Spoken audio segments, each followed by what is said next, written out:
Hi guys and welcome to my channel. My name is Tina and my aim is to improve your drawings just like others have done for me when I just started out. In today's video I want to go over black pastel pencils. This is a color that is very important when it comes to wildlife. That doesn't mean you don't need it for other subjects like if you were to draw realistic human portraits. But obviously you aren't going to draw a lot of black fur when you're working on that portrait. Let's get started with that black pencil. I have quite some brands lying around and obviously I also have a favorite darkest black, but I'm first dividing this into two categories.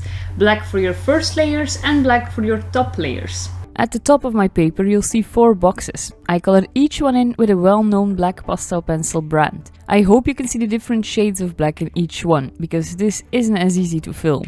From left to right it goes from Faber-Castell Pit Pastels to Carandache to Stabilo Carbatellos and last but not least the Cretacolor Chalk Pastel. Before I dive deeper into this, I have to mention something first, and that is, you hardly ever just want to use black. Instead you want to mix your black with different colors, because fur always reflects what's around it, like the sky for example. On the first big patch of black I'm putting blue highlights on the black. This will look very natural to you since blue is oftentimes one of those colors we see reflected on the fur, as our subjects are mostly photographed under a blue sky. Then I did another big piece with some warm yellow golden color.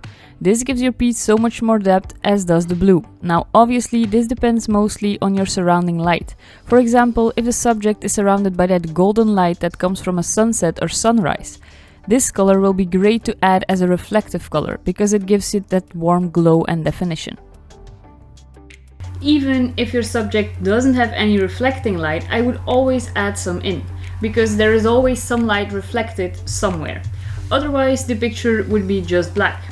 My default would be to add in some blues and greys for black fur, that is.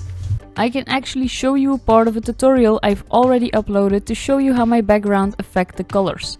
I do have to add that in the box I made a very simplified version of what I mean. That's why I'm showing you this clip now. You don't have to add a massive amount, just a few strokes in your final layers. So when it comes to my underlayer, the one I enjoy the most is the black from Stabilo Carbatello. This is also what I used in the boxes I drew. And why? Simply because it's a very versatile pencil that's soft enough to give you very good blending, yet hard enough that you can add fine lines. As such, you can use it for the blocking in stage as well as a detail stage.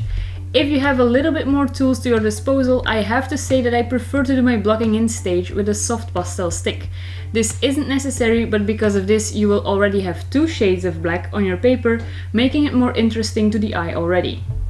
Then when it comes to the next part, your final layers, sometimes you'll want something very black. This isn't as easy for pastels to do. I blocked in some black to show you what I mean, and I'm hoping you can see it well enough on camera.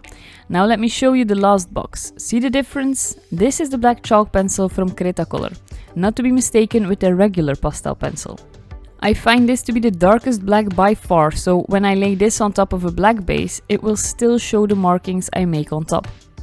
I will address one small issue with this last pencil that I've been asked quite frequently, and that is in regards to its sharpening. It's a very soft pencil and as such doesn't sharp as easy. I did watch a video of Jason Morgan on this topic recently where he showed these Cretacolor black chalk leads. I haven't tried these out myself, so I couldn't tell you yet, but maybe this could be the answer to the sharpening problem. Other than this, I would just suggest to try and get your fine lines in by drawing with the side of your pencil. This way you don't have to keep sharpening for a sharp point. This is what I did with the white lines on top of the 4 black boxes. See how you can get really fine lines without sharpening your pencil? This takes a little bit of practice, but you'll be so glad not to sharpen your pencils every 10 minutes. But back to black. In summary, I would say to get you these 2 black pencils, the one from Stabilo Carbatello and the black chalk pencil from Cretacolor, and you will be on your way. One is ideal for your first layers or even your final layers if you want some more muted colors, and the other one is perfect if you are looking for the darkest black out there. I hope you liked this video. If you did, please give it a thumbs up and hit that subscribe button. I really appreciate your support as this helps to grow my channel and reach other people just like yourself. Hope to see you again next Friday, and in the meantime, have a great week.